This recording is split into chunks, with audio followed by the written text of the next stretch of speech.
The dust cloud on the horizon looked like something out of a fever dream, a writhing serpent of red earth that twisted away into the desert morning.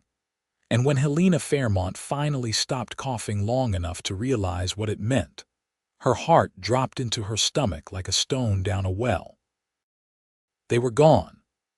The Carmichael traveling carnival and medicine show had packed up and vanished while she had been in town buying thread for costume repairs, leaving nothing behind but wagon wheel ruts in the hard-packed earth and a scattering of torn posters promising miracles and entertainment.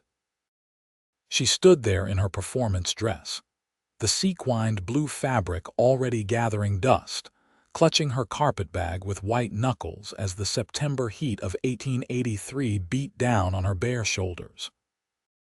23 years old and stranded in the middle of nowhere with $17 to her name and nowhere to go.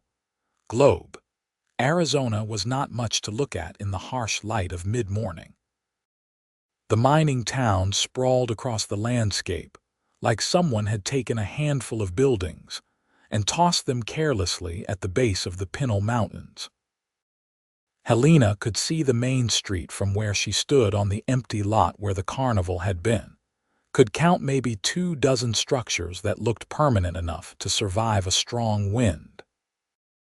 The rest were tents and shanties thrown up by prospectors and miners hoping to strike it rich in the silver deposits that had brought this whole ramshackle community into existence just a few years prior.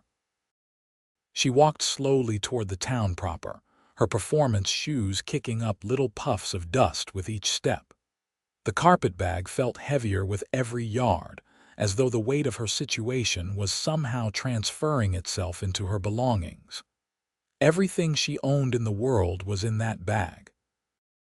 3 dresses, 2 pairs of shoes, her juggling pins, a deck of cards so worn the faces were barely visible, and the silk scarves she used for her magic act.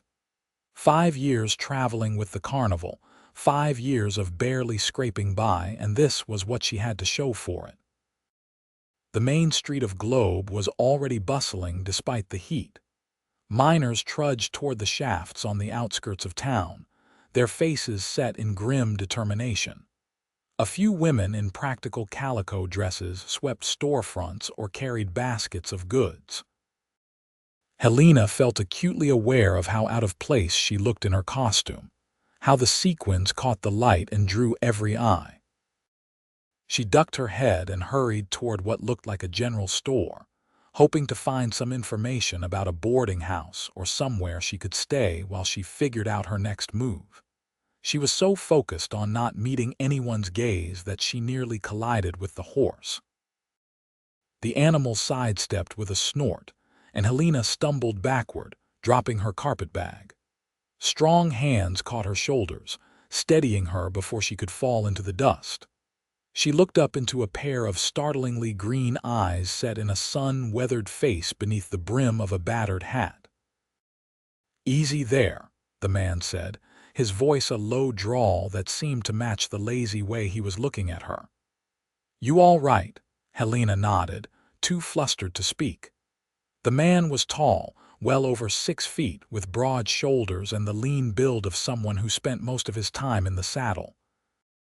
He wore dusty denim pants, a faded blue shirt, and a vest that had seen better days. A gun belt sat low on his hips, the holster worn smooth from use. His face was angular, with high cheekbones and a strong jaw shadowed with a few days of stubble. He could have been anywhere from 25 to 35, the sun making it hard to tell. "I am fine," Helena managed, stepping back from his grip. "Thank you, I apologize. I was not watching where I was going." The man bent to pick up her carpetbag, and she saw his eyes flick over her costume, taking in the sequins and the theatrical cut of the fabric. When he straightened and handed the bag back to her, there was something curious in his expression. "You with that carnival that was camped out on the edge of town?" he asked. The words hit her like a physical blow. Helena felt her throat tighten and she had to swallow twice before she could answer. I was, she said quietly. They appear to have left without me. The man's eyebrows rose. Left without you? How does a carnival forget one of its own? Helena felt heat rising to her cheeks that had nothing to do with the Arizona sun. I went into town to purchase supplies. When I returned, they were gone. I suppose they did not notice my absence. That was not quite true. Helena knew exactly why the carnival had left her behind.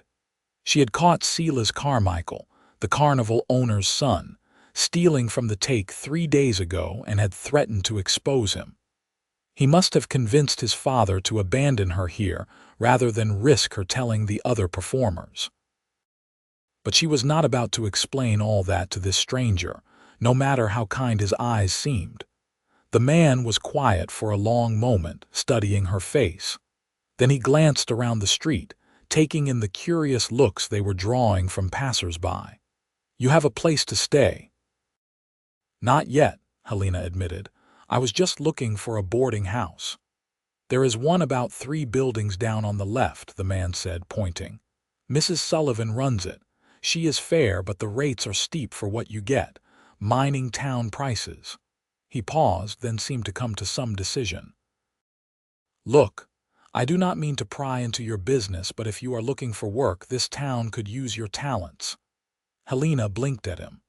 I beg your pardon, your talents, he repeated, gesturing vaguely at her costume. You perform, right? Magic tricks, juggling, that sort of thing. Yes, but I do not see how that would help me here. This does not seem like the kind of town that has much use for entertainment. The man actually smiled at that, a slow spread of warmth that changed his entire face. That is exactly why this town needs it.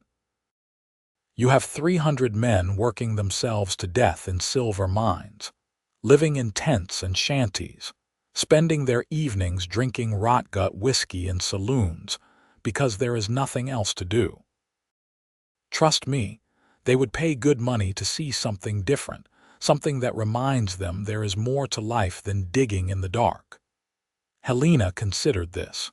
It made a certain amount of sense, though the idea of performing on her own was daunting. She had always been part of a larger show, always had the safety net of other acts and the carnival's infrastructure. But what choice did she have? She could not afford to stay in a boarding house for more than a week or 2 at most, and there was no telling when another carnival might pass through this remote corner of Arizona. I suppose I could try, she said slowly, but I would not know where to begin. I do not have a venue or any way to advertise. The man shifted his weight, his hand resting casually on the pommel of his saddle. What if I helped you? I know most of the business owners in town. I could probably arrange for you to use the back room at the Silver Queen Saloon. It is the biggest in town, has a little stage where they sometimes have piano players, and I could spread the word, get people interested. Helena looked at him suspiciously. Why would you do that? You do not even know me. No, I do not, he agreed. But I do know what it is like to be stranded somewhere with no prospects and no help.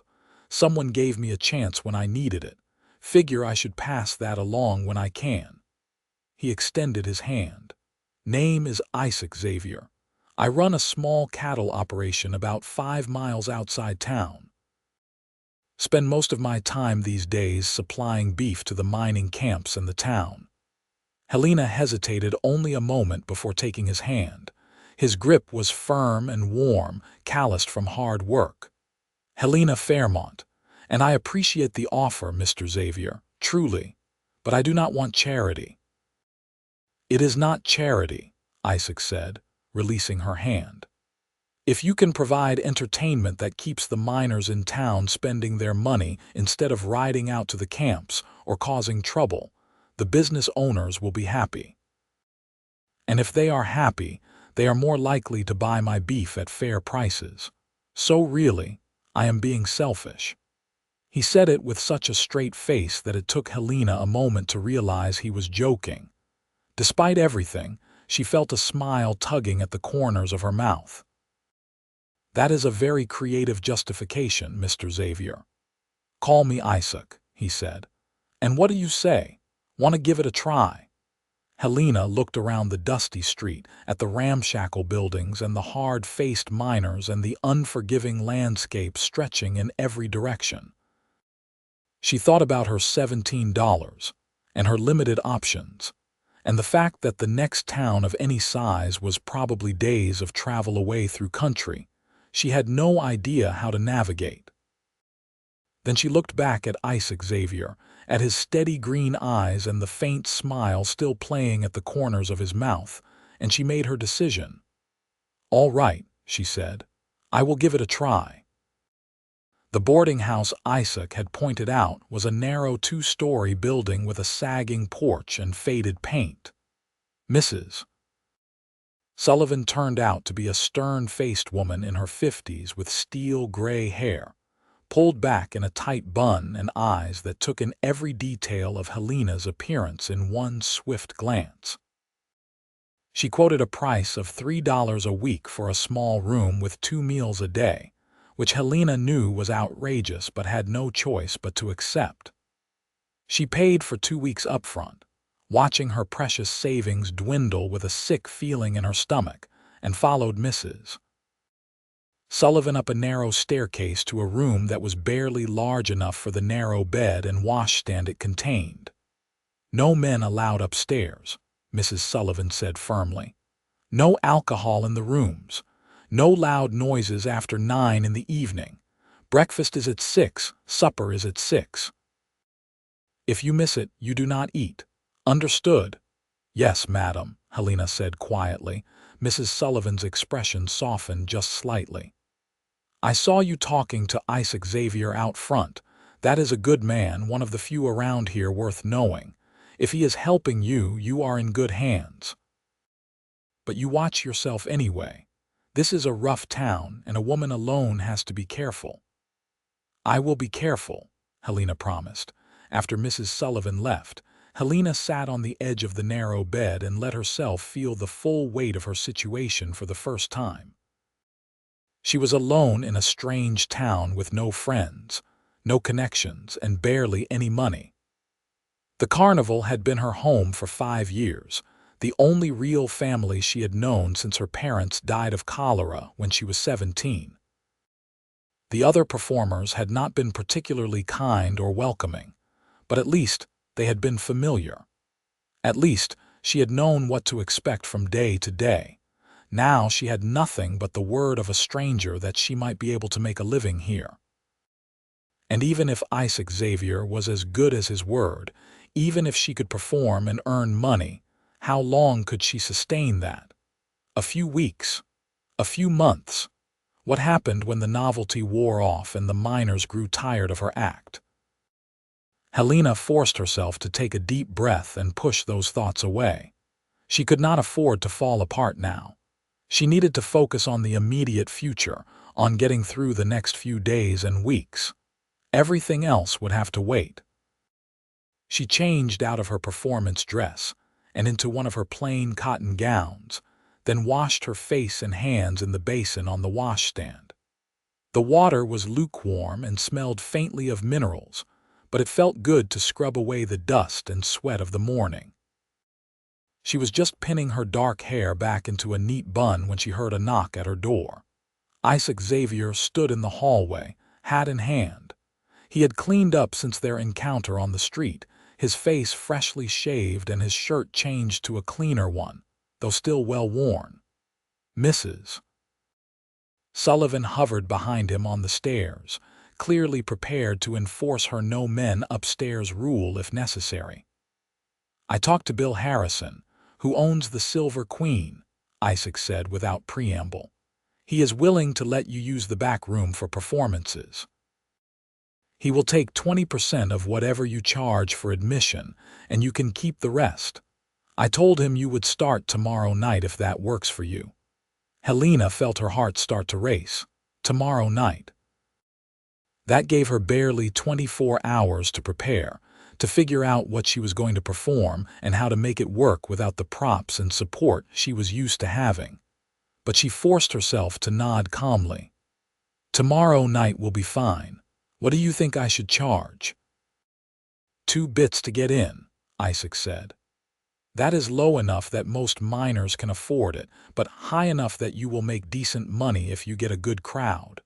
I will help you make some posters this afternoon if you like. We can put them up around town. You have done more than enough already, Helena said, though she was grateful for the offer. I can manage the posters myself. Isaac shook his head. You do not know the town. You do not know which saloons are safe to go into and which ones you should avoid, or which stores will let you post notices and which ones will chase you off. Let me help. Besides, I want to see this work. I was not lying when I said this town needs something like this. Helena looked at him for a long moment, trying to understand why he was being so kind to her. She had learned long ago that most people did not do things without expecting something in return. But there was nothing calculating in Isaac's expression, no hidden agenda that she could detect. He just seemed like someone who genuinely wanted to help. All right, she said finally. Thank you. I appreciate it more than you know. They spent the afternoon making posters. Isaac procured paper and ink from the general store, and Helena used her best handwriting to create announcements promising an evening of magic, juggling, and wonder, performed by the talented Miss Helena Fairmont, lately of the famous Carmichael traveling carnival. She embellished the carnival's reputation considerably, but she figured no one in Globe would know the difference. Isaac carried the posters around town, talking to shop owners and saloon keepers, charming them into letting him tack up the notices in prominent locations. Helena watched him work and was struck by how well-liked he seemed to be. People greeted him by name, asked after his cattle, treated him with respect. You have been here a while, she observed as they walked from the general store to the post office. About 3 years, Isaac confirmed. Came out from Texas with a small herd and an even smaller amount of sense. I got lucky. The timing was right. The mines were just starting to boom and they needed beef. I was able to build up my operation pretty quickly. Do you like it here? Isaac glanced at her, then looked out at the mountains rising in the distance. It is a hard place, he said slowly. Unforgiving. The heat in summer is brutal and the winter storms can be vicious. The work never stops, and most of the people you meet are either desperate or dangerous or both. But there is something about it that gets into your blood. The space, I guess. The feeling that you can see forever in every direction, that if you are strong enough and stubborn enough, you can make something of yourself. Does that make sense? I think so, Helena said, though in truth she was not sure she did. She had spent most of her life in crowded cities or traveling from town to town with the carnival. The idea of staying in one place, of putting down roots, was foreign to her. But there was something in the way Isaac talked about the land that made her want to understand. By the time the sun started to sink toward the western horizon, painting the sky in shades of orange and purple, they had posted notices all over town. Isaac walked Helena back to the boarding house, his horse following behind them like a patient dog. You should get a good crowd tomorrow night, he said as they stood on the porch. Word spreads fast in a town this size. Everyone will be curious about the carnival performer. I hope I can live up to their expectations, Helena said quietly. Isaac looked at her seriously. You will be fine. You have been doing this for years, right? Just do what you have always done. They are not expecting anything fancy.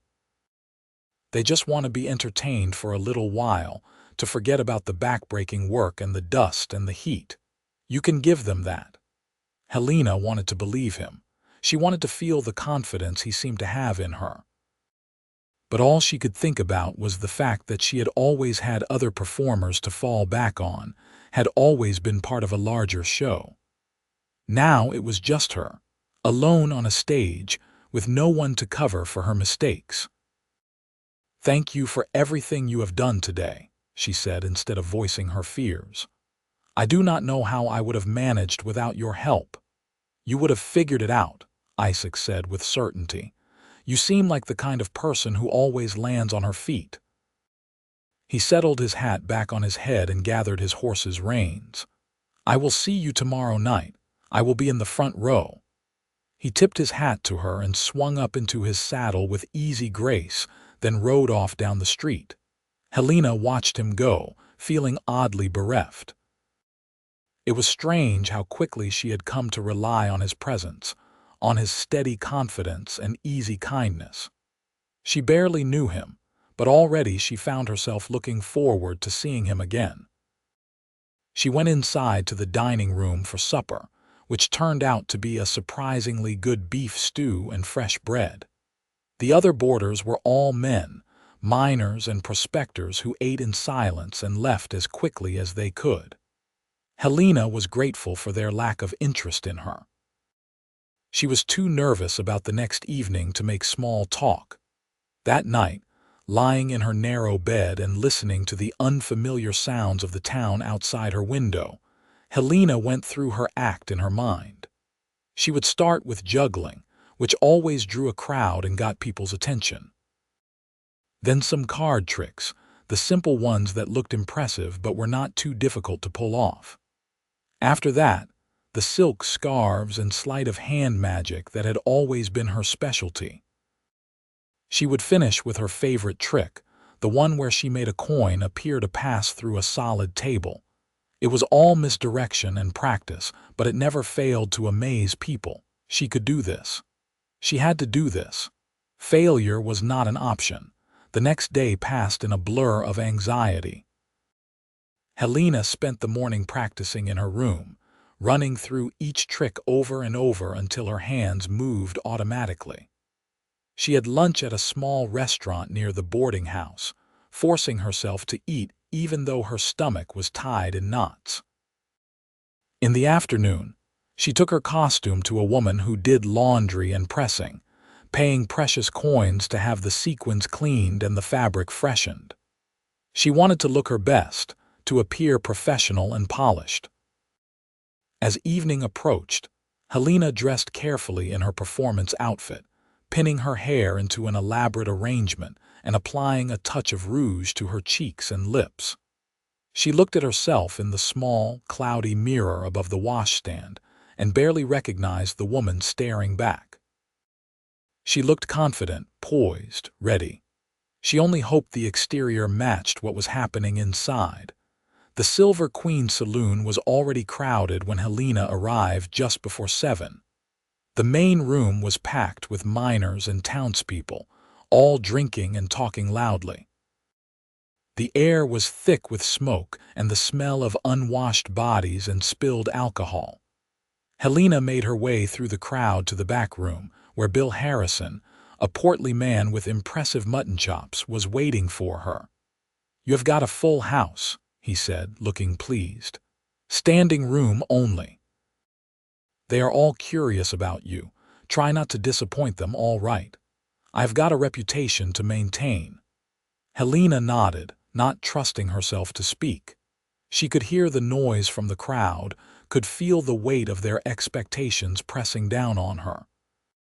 She set up her props on the small stage, arranging everything just so, then stood in the wings and waited for Bill to introduce her. When he walked out onto the stage and called for quiet, the noise barely diminished. But when he announced that the show was about to begin, that Globe was fortunate enough to have a real carnival performer in their midst, the crowd settled into expectant silence. Helena took a deep breath, squared her shoulders, and walked out onto the stage. The lights from the oil lamps were hot on her face, and the crowd was a sea of unfamiliar faces, all watching her with varying degrees of interest and skepticism. She scanned the room and found Isaac in the front, exactly where he had promised he would be. He gave her an encouraging nod, and something in her chest loosened just slightly. She began with the juggling, 3 pins at first, then 4, then 5. The crowd watched with polite interest, a few people clapping when she caught all 5 pins at once. She moved on to card tricks, calling up volunteers from the audience to pick cards and have them appear in impossible places. That got more reaction, some laughs and surprised exclamations. She was starting to relax, starting to find her rhythm. Then she pulled out the silk scarves, and the room went completely silent. She wove them through her fingers, made them appear and disappear, changed their colors with sleight of hand so subtle even she could barely see how she did it. The scarves seemed to float on air, to move of their own accord. It was her best work, the act she had spent years perfecting, and the crowd was mesmerized. She finished with the coin trick, borrowing a silver dollar from a man in the front row and making it pass through the solid wood table on the stage. The man examined the table afterward, running his hands over the surface, clearly baffled. The crowd erupted in applause. Helena stood there for a moment, breathing hard, hardly daring to believe it had gone so well.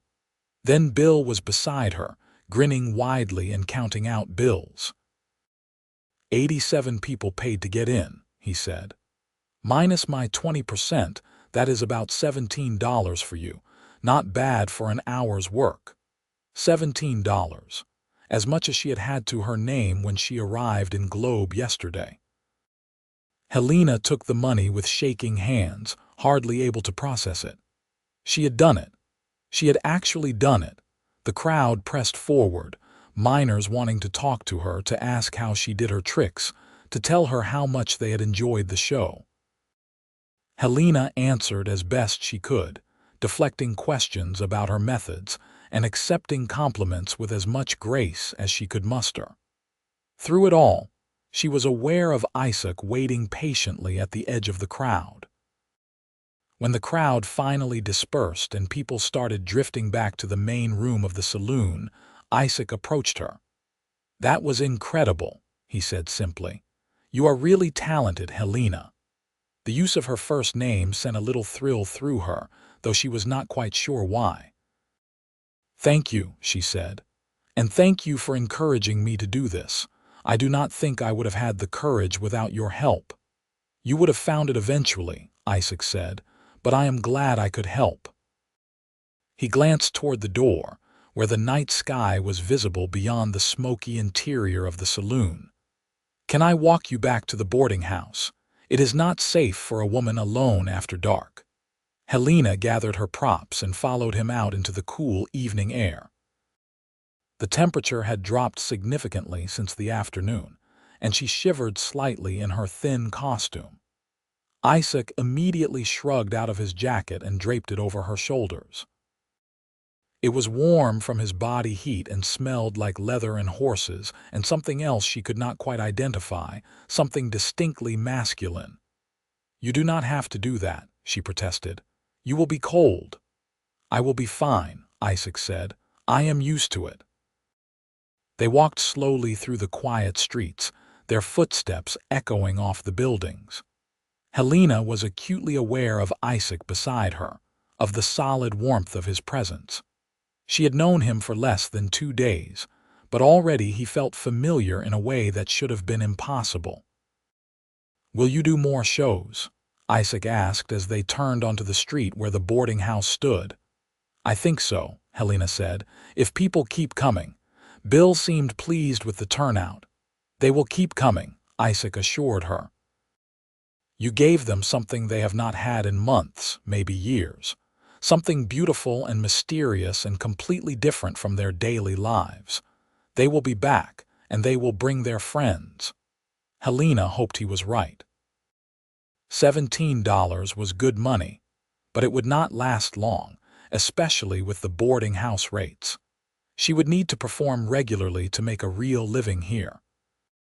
But for the first time since the carnival had abandoned her, she felt a glimmer of hope that maybe, just maybe, she could make this work. They reached the boarding house, and Helena reluctantly shrugged out of Isaac's jacket and handed it back to him. "Thank you again," she said, "for everything." Isaac looked at her for a long moment, and in the dim light from the saloon across the street, his eyes were dark and unreadable. "You are welcome," he said quietly. "Get some rest. You earned it." He tipped his hat to her and walked away, leading his horse behind him. Helena watched until he disappeared into the darkness, then went inside, her mind full of silk scarves and silver dollars and green eyes that seemed to see right through her carefully maintained defenses. Over the next few weeks, Helena settled into a routine. She performed at the Silver Queen 3 times a week, on Wednesday, Friday, and Saturday nights. The crowd stayed strong, sometimes even growing as word spread to the mining camps outside town. She refined her act, adding new tricks and perfecting old ones. She bought better props with her earnings and a few new dresses, both for performing and for everyday wear. She paid Mrs. Sullivan on time every week and even managed to save a little money. And through it all, Isaac Xavier was a constant presence. He came to every performance, always sitting in the front row, always giving her that encouraging nod before she started. Afterward, he walked her back to the boarding house, and they would talk about everything and nothing. He told her about his ranch, about the challenges of raising cattle in the harsh Arizona landscape, about his plans to expand his operation. She told him about her life with the Carnival, about the towns she had seen and the people she had met. She even told him about her parents, about watching them die when she was too young to understand why the medicine was not working, why they kept getting weaker no matter how much she prayed. Isaac listened to it all with quiet attention, never judging, never offering empty platitudes. He just listened, and somehow that was enough. Helena tried not to think too much about what was happening between them. She tried not to notice the way her heart sped up when she saw him, or the way his touch lingered when he helped her over rough patches in the street, or the way he looked at her sometimes when he thought she was not paying attention. She had learned long ago not to trust feelings like these. The Carnival had taught her that people left, that connections were temporary, that the only person you could really count on was yourself. But Isaac made it hard to remember those lessons. He was so steady, so reliable, so genuinely kind that it was becoming increasingly difficult to maintain her emotional distance. And if she was honest with herself, she was not sure she wanted to anymore. It was early October, about 6 weeks after Helena had arrived in Globe, when things changed. She had just finished a particularly successful performance, the crowd larger than ever, and Isaac was waiting for her as usual. But instead of offering to walk her home, he shifted his weight nervously and cleared his throat. "I was wondering if you might like to come out to the ranch tomorrow," he said, the words coming out in a rush. "For supper, I mean.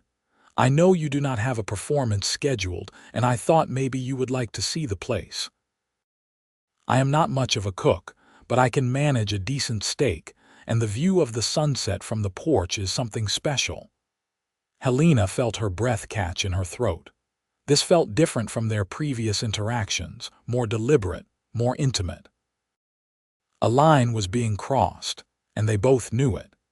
She could say no, could maintain the careful boundaries she had built around herself. Or she could take a chance, could let herself feel something real for the first time in longer than she cared to remember. "I would like that very much," she heard herself say. Isaac's face broke into a genuine smile, the kind that crinkled the corners of his eyes and made him look younger. "Good. I will come by for you around 4 tomorrow afternoon if that works. It is about an hour's ride out to the ranch." The next afternoon, Helena dressed carefully in one of her nicer day dresses, a dark green cotton with a simple cut that was practical but flattering. She pinned her hair back neatly and then unpinned it, letting it fall in loose waves around her shoulders.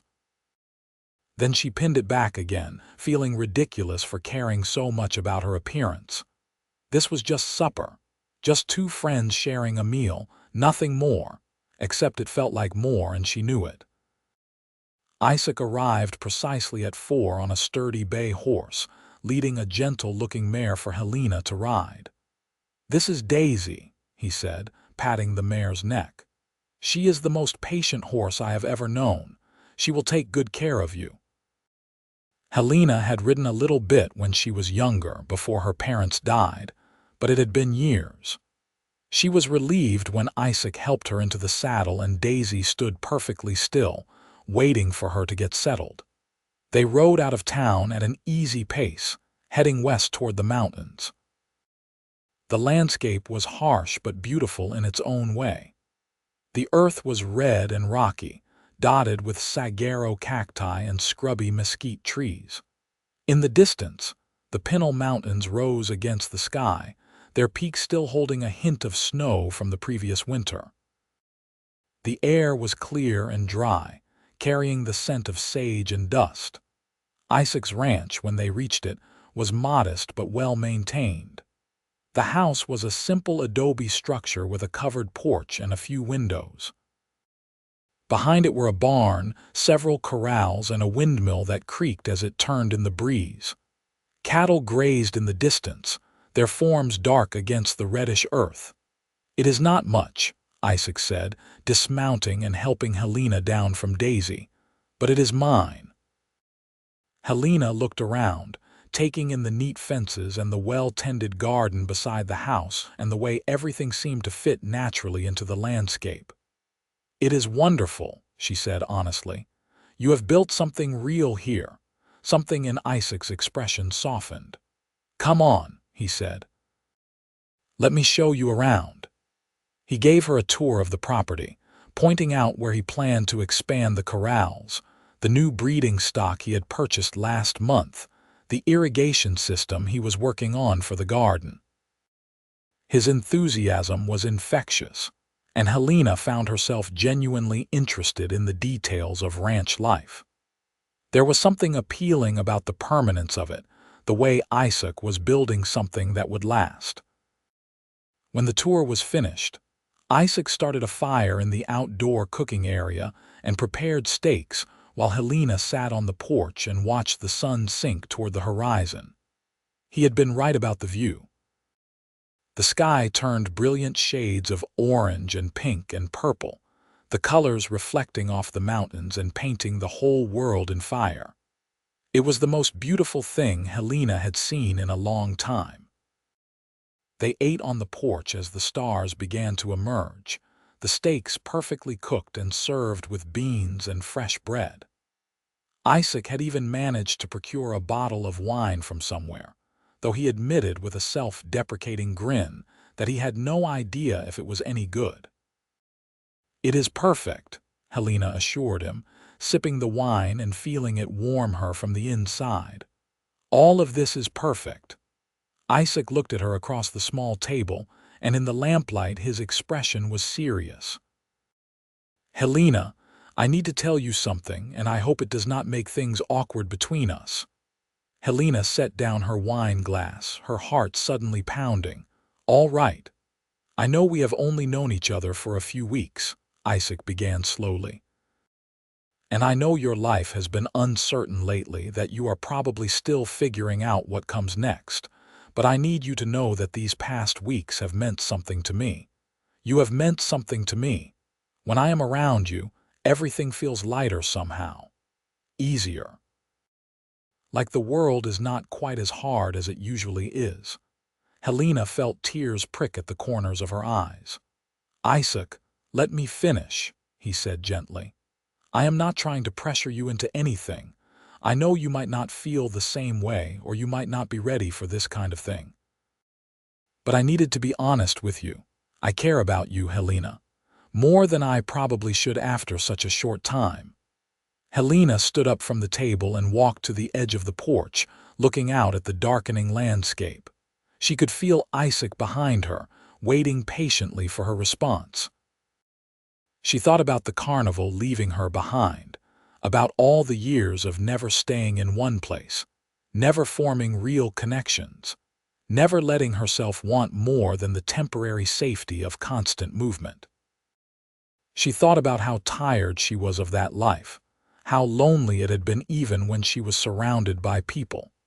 And she thought about Isaac, about his kindness and his steadiness, and the way he made her feel like maybe, just maybe, she could trust someone again.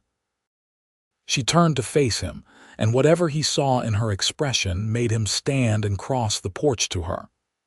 "I care about you too," she said quietly. "It terrifies me, but I do. I have spent so long not letting myself feel anything for anyone, and then you came along and made it impossible to keep those walls up." Isaac reached out and gently cupped her face in his hands. His palms were rough with calluses, but his touch was incredibly tender. "You do not have to be scared," he said. "I am not going anywhere. I am not going to leave you behind." The words broke something open inside Helena, and she felt tears spill down her cheeks.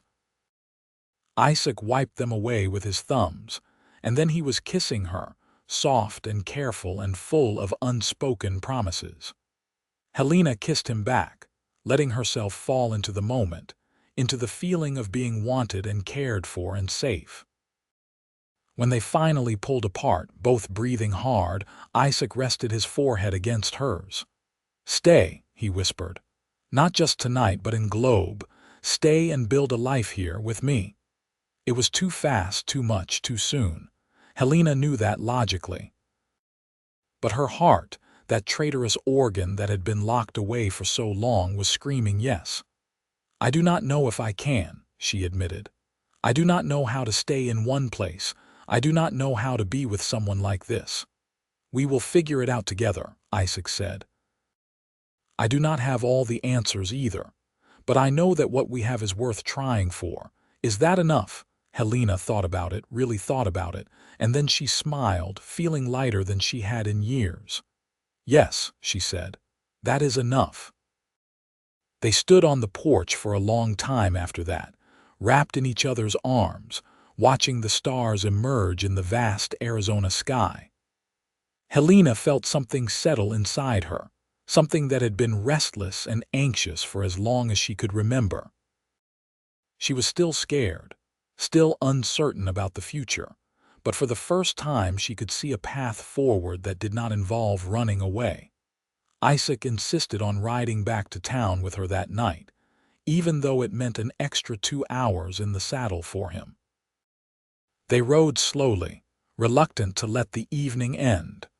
When they reached the boarding house, he helped her down from Daisy and held her close for a long moment. "I will see you Wednesday at your performance," he said. "You do not have to come to every show," Helena protested, though she secretly loved that he did. "I want to," Isaac said simply. "Besides, I need to make sure all those miners treat you with respect. Someone has to look out for you." Helena laughed. "I can take care of myself." "I know you can," Isaac said, kissing her forehead. "But that does not mean you have to." As the weeks turned into months, Helena and Isaac's relationship deepened. They were careful about it at first, aware that a small town like Globe could be unforgiving of impropriety. But there was no hiding the way they looked at each other, the way Isaac attended every performance without fail, the way Helena's face lit up whenever he entered a room.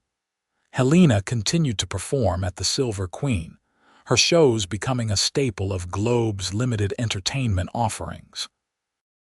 She expanded her act, bringing in new tricks and even beginning to train a few local children who showed interest in learning sleight of hand. The money was steady, and she was able to save a decent amount each month. But more and more, she found herself thinking about Isaac's ranch, about the life he was building there. She started spending Sundays out at the property, helping him with small tasks around the house and learning about ranch life.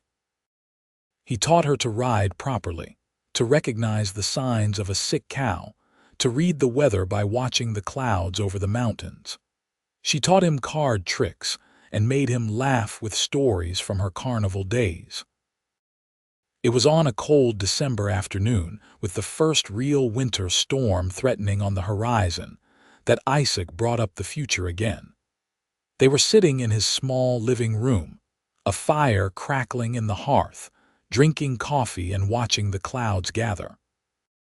"I have been thinking," Isaac said carefully, "about next year, about what comes next for us." Helena set down her coffee cup and looked at him.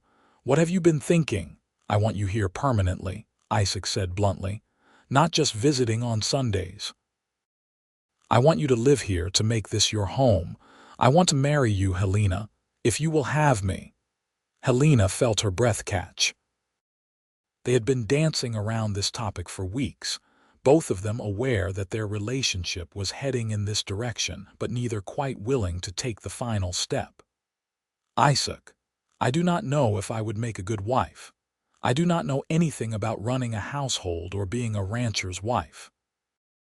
Everything I know is about performing, about moving from place to place. I do not care about any of that," Isaac said, taking her hands in his. "I care about you, about who you are, not what you know how to do. We will figure out the rest as we go. But I need you to know that I am serious about this, about us. I love you, Helena Fairmont, and I want to spend the rest of my life with you." It was the first time he had said those words, and they hung in the air between them, heavy with meaning. Helena looked at his face, at the earnest hope in his eyes, and she realized that somewhere along the way, without even meaning to, she had fallen completely in love with this man. This kind, steady, impossibly patient man who had taken a chance on a stranded carnival performer and given her not just a place to stay but a reason to believe in something permanent. "I love you too," she said, and watched his face transform with joy.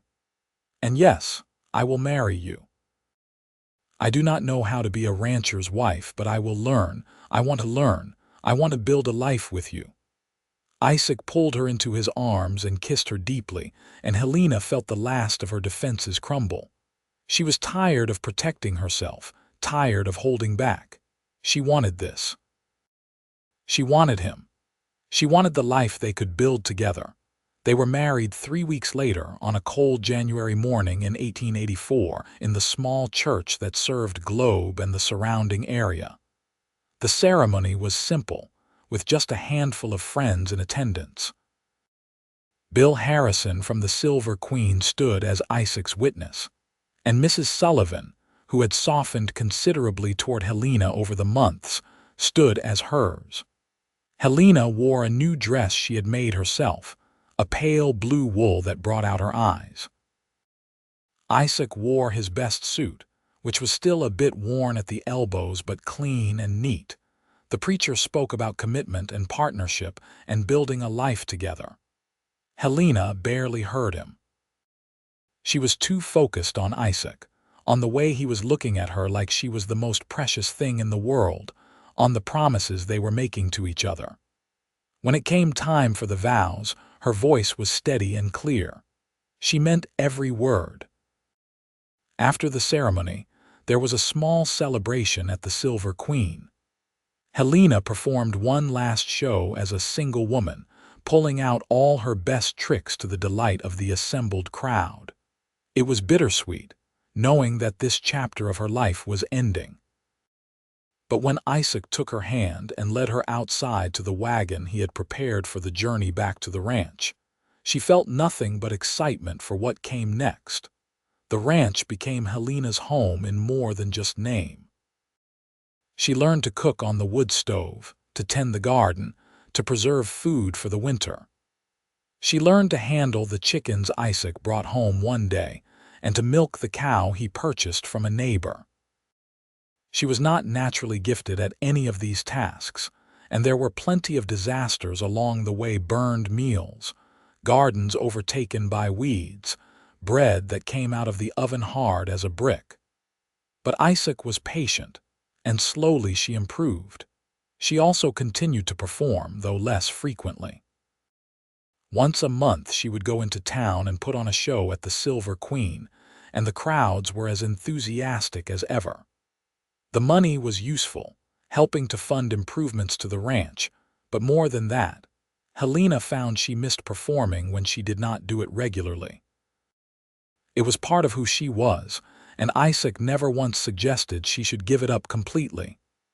"You are not just a rancher's wife," he told her one evening as she practiced a new card trick at the kitchen table. "You are Helena. You have talents and skills that are yours alone. I would never want you to give that up for me." It was moments like that, small and quiet and profound, that made Helena fall even more deeply in love with her husband. He saw her completely, all of her, and loved her not despite her differences but because of them. Their first year of marriage was not without challenges. The summer of 1884 was brutally hot, and they lost several head of cattle to the heat and lack of water. Money was tight, and there were weeks when they ate nothing but beans and cornbread. A fire in the barn that October destroyed some of their equipment and nearly killed one of the horses. There were moments when Helena wondered if they would make it, if the ranch would survive, if their young marriage could withstand the constant pressure. But they worked through it together, and somehow that made all the difference. When the rains finally came in November, turning the desert briefly green, Helena stood on the porch and watched Isaac ride through the recovering land, and she felt a fierce pride in what they had endured. They had survived their first year, and they would survive whatever came next. In the spring of 1885, Helena realized she was pregnant. She had suspected for a few weeks, but it was not until Dr. Morris in town confirmed it that she allowed herself to believe it. She was going to have a baby. She and Isaac were going to be parents. She told him that evening as they sat on the porch watching the sunset. She had planned something elaborate, some clever way to break the news, but in the end, she just blurted it out. "I am pregnant." Isaac froze for a moment, his coffee cup halfway to his mouth. Then he set the cup down carefully and turned to her, his eyes wide. "You are certain?" "Dr. Morris confirmed it today," Helena said. "The baby should come in November, he thinks." Isaac let out a whoop of joy and swept her up in his arms, spinning her around until she was dizzy and laughing. "We are going to be parents," he said, his voice full of wonder. "Helena, we are going to have a baby." "I know," Helena said, holding on to him tightly. "I am terrified." "We will figure it out," Isaac assured her, his hands gentle on her face. "Just like we figured everything else out, together." The months of Helena's pregnancy passed quickly. Isaac became ridiculously overprotective, constantly worried that she was working too hard or lifting something too heavy. Helena found it simultaneously endearing and infuriating. She continued to do her shows in town until she was 7 months along, at which point the traveling became too uncomfortable. She spent those last months preparing the small spare room in the house as a nursery, sewing tiny clothes and blankets, reading every book on childbirth and infant care she could get her hands on. The baby arrived on a cold November night during the first snowfall of the season. Helena's labor was long and difficult, lasting nearly 20 hours. Dr. Morris stayed with them the entire time, along with Mrs. Sullivan, who had become something of a surrogate mother to Helena. Isaac paced the living room like a caged animal, unable to help, feeling utterly useless. But when it was finally over, when Dr. Morris placed a squalling, red-faced infant in Helena's arms, Isaac thought his heart might burst from the sheer intensity of his emotions. They had a son. A healthy, beautiful son with a full head of dark hair and lungs that could wake the dead. "What should we name him?" Helena asked, exhausted but glowing. They had discussed names extensively but had never quite agreed on one. Isaac looked at his son, at his wife, at the family they had created together, and he knew exactly what the child should be called. "Henry," he said. "Henry Xavier, after your father." Helena's eyes filled with tears. She had told Isaac about her father, about how kind he had been, how he had always encouraged her interest in magic and sleight of hand, even when her mother thought it was unladylike. Naming their son after him felt like completing a circle, like honoring the past while building the future. Henry Xavier, Helena repeated softly. It is perfect. Parenthood changed them both in ways they had not expected. The sleepless nights were brutal, and there were days when Helena thought she might lose her mind from exhaustion. But there were also moments of pure joy. Henry's first smile, his first laugh, the way he reached for them with tiny, grasping hands. Isaac was a devoted father, getting up for middle-of-the-night feedings, changing diapers without complaint, singing lullabies in his rough, tuneless voice that somehow always soothed the baby. By the time Henry was 6 months old, Helena was ready to start performing again. Isaac's mother came from Texas to help with the baby, a practical woman named Margaret who was thrilled to have a grandchild to dote on. With her help, Helena was able to go into town once a month for shows. The audiences welcomed her back enthusiastically, and it felt good to be on stage again, to be Helena Fairmont Xavier the performer, not just Henry's mother or Isaac's wife. The next few years passed in a blur of hard work and small joys. The ranch prospered, Isaac's herd growing steadily. They were able to hire help, a young man named Tom who came from one of the mining camps and proved to be a hard worker. Helena's performances became legendary in Globe and the surrounding areas. People came from miles away to see the Magic Woman, as they called her. She even began teaching a regular class for children interested in learning basic tricks, holding sessions in the back room of the Silver Queen every Saturday afternoon. Henry grew into a bright, curious toddler, then an active boy who loved following his father around the ranch. When he was 3, Helena realized she was pregnant again. This time the pregnancy was easier, and when their daughter arrived in the spring of 1889, Helena hardly recognized herself in the capable, confident woman she had become. They named the baby Emma, after Isaac's grandmother. She had Isaac's green eyes and Helena's dark hair, and from the moment she was born, she had both of them wrapped around her tiny finger. Henry was initially skeptical of the new addition, but quickly became fiercely protective of his baby sister. Life settled into a comfortable rhythm.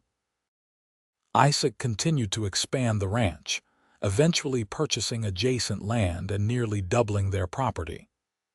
Helena balanced performing, teaching, and raising their children, somehow making it all work through sheer determination and Isaac's unfailing support.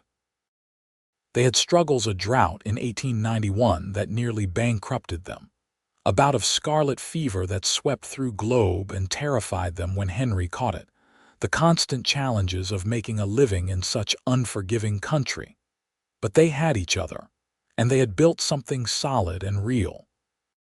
On quiet evenings when the children were asleep, and they sat on the porch watching the stars, Helena would sometimes think back to that day in 1883 when the Carnival had abandoned her.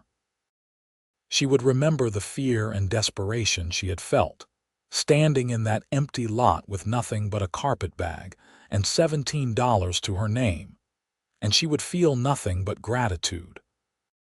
Because that moment of abandonment had led her to Isaac, had led her to this life she never could have imagined for herself. She had found home in the last place she expected it, with a cowboy who had seen something worth saving in a stranded carnival performer. "What are you thinking about?" Isaac asked one evening in 1895, when they had been married for more than a decade and their children were old enough to mostly take care of themselves. "About how we met," Helena said, leaning against his shoulder. "About how different my life would have been if you had not stopped to help me that day." "I think about that sometimes too," Isaac admitted. "I almost did not stop. I was in a hurry to get to the stockyard. But something made me look at you, really look at you, and I could not just ride past." "I am glad you stopped," Helena said softly. "I am glad you saw something in me worth taking a chance on." Isaac pulled her closer. I saw someone who was stronger than she knew, someone talented and brave and determined not to let circumstances break her. I knew from the first moment that you were going to be someone special in my life. I just did not know how special. They sat in comfortable silence for a while, listening to the sounds of the ranch settling down for the night. In the distance, they could hear Henry practicing his roping skills in the corral, and Emma singing to herself in her room as she got ready for bed. The life they had built together surrounded them, solid and real and good. "You ever miss it?" Isaac asked suddenly. The carnival, the traveling, that life. Helena considered the question seriously. "Sometimes," she admitted. "I miss the excitement of new places, the thrill of performing for crowds who have never seen magic before. But I do not miss the uncertainty, the loneliness, the feeling of never belonging anywhere. This is where I belong, Isaac, here with you with our children on this land. This is my home, and I would not trade it for anything." Isaac kissed the top of her head. "Good. Because I am not letting you go. Ever." They grew old together on that ranch, watching their children grow up and start families of their own. Henry took over more and more of the ranch operations as Isaac aged, eventually running the place almost entirely while his father took on an advisory role. Emma inherited her mother's talent for performance and traveled for a while with a theater company before settling down with a newspaperman in Phoenix. But she always came home for holidays, bringing her husband and eventually her own children to visit the ranch where she had grown up. Helena continued to perform occasionally, even into her 60s, though her shows became less frequent as her joints stiffened, and her hands were not quite as nimble as they once had been. But she never stopped teaching, and there was rarely a Saturday when she did not have a group of children gathered around her, learning the basics of misdirection and sleight of hand. One autumn evening in 1912, when Helena was 62 and Isaac was 65, they sat on the same porch where they had shared so many sunsets, watching the sky turn brilliant shades of orange and pink. Their hands were clasped together, fingers interlocked, both sets marked with age spots and scars from a lifetime of hard work. "You remember what you told me the first day we met?" Helena asked. "You said this town could use my talents." Isaac smiled, the expression creating deep creases in his weathered face. "I remember. I meant it too. Globe was a rougher place then. Your shows brought something beautiful into people's lives when they needed it most." "You brought something beautiful into my life," Helena said, squeezing his hand. "You gave me a home when I had nowhere to go. You gave me a family, a purpose, a reason to stay in one place. You gave me everything, Isaac." "We gave each other everything," Isaac corrected gently. "You made me believe that I could have more than just a ranch and cattle. You brought color and magic and joy into my life. You made me a better man, Helena." They sat in comfortable silence as the sun sank below the horizon and the first stars began to appear. Inside the house, they could hear the voices of their grandchildren who were visiting for the weekend. Henry's two boys were arguing good-naturedly over a card game, while Emma's daughter was practicing a juggling routine Helena had been teaching her. "We did all right, did not we?" Helena said softly. "With the life we built together," Isaac brought her hand to his lips and kissed her knuckles gently. "We did more than all right. We created something extraordinary. A family, a legacy, a love that has lasted through everything life threw at us. I would not change a single moment of it." Helena rested her head on Isaac's shoulder, feeling utterly content. The carnival had left her behind all those years ago, abandoned her in the middle of nowhere with no prospects and no plan. At the time, it had felt like the end of the world. But it had been the beginning of everything that mattered. She had been found by a cowboy who saw past her circumstances to the person she could become. who had offered her not just opportunity, but genuine kindness and support, who had loved her completely without reservation for more than 30 years, and she had found herself too.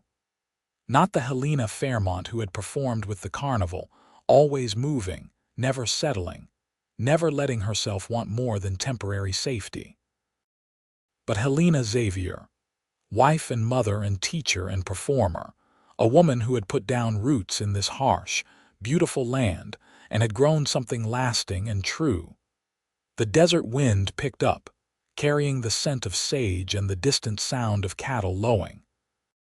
Emma's daughter came running out onto the porch, eager to show off her improved juggling skills.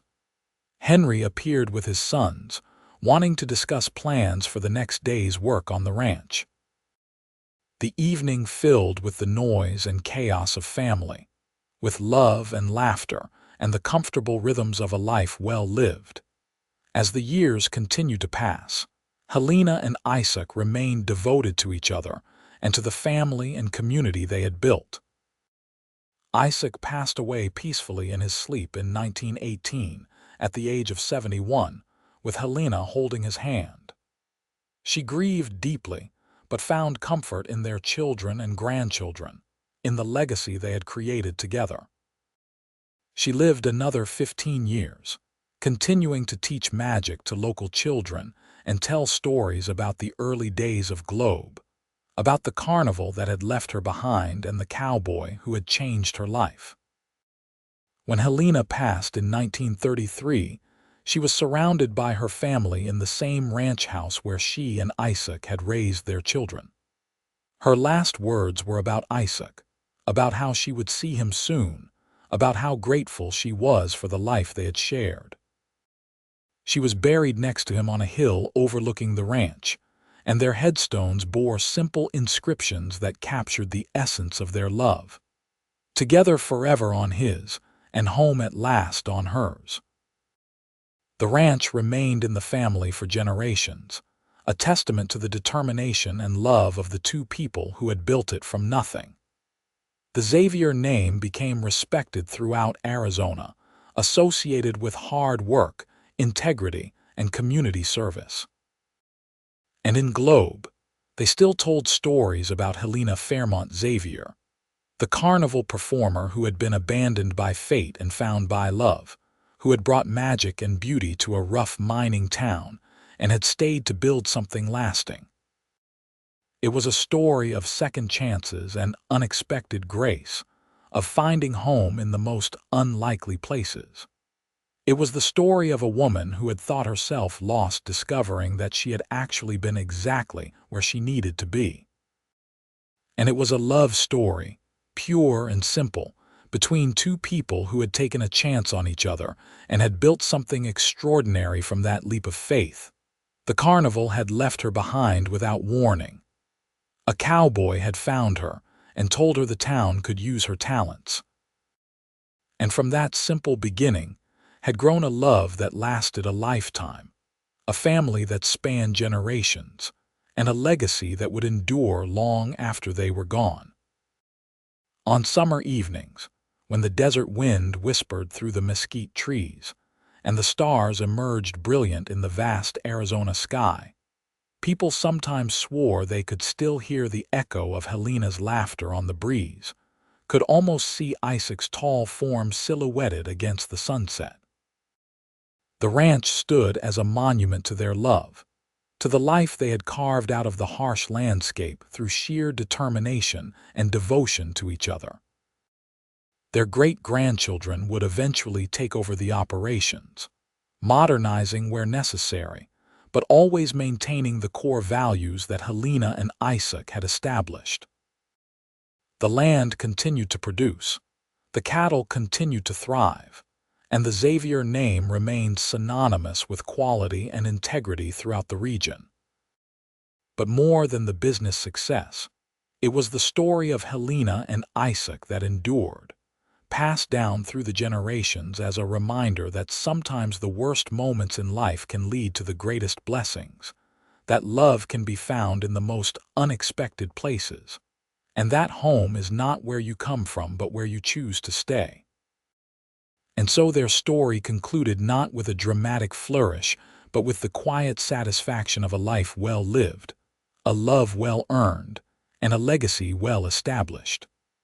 The carnival performer who had been abandoned found not just survival but true happiness. The cowboy who had stopped to help a stranger found the love of his life.